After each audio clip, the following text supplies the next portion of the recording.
So hey everyone good morning welcome to my mini blog.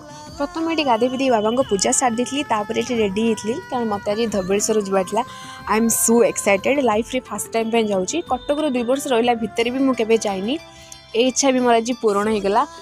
भगवान को डाकुची life रे मोर जिते सब इच्छा अच्छी धीरे धीरे एमती सब पूरा हो जाऊ। देन तापर लोक भी एत कम लोक थे तो ठाकुर में दर्शन आगे होता। देन तापर मुझे सीधा पड़ी झूलापोल कतिकी बापा पाखर छोट बड़े बहुत शुणी झूलापोल विषय में से बहुत सारा फोटो और वीडियो क्लिक कलापर बहुत जोर भोक होता जेहेतु सका मुझे खाई जाकि मुझे दहीबरा खाई जेहेतु आज मंदिर जाइए तो नॉनवेज खाइबिनी। तो रूम को फेरला भितर मत नजर आसला आक्रोश उपर पेट ठंडा करने आक्रोश पीदेली।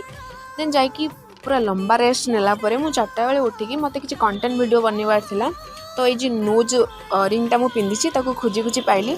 तो कमेंट रे कहिबे मते केमती देखा होची। राति रे मोर रुटी और तड़का थिला। तो आज डे मोर एमती कि जितला देखा नेक्स्ट वीडियो रे रहिली। Thank you Tata.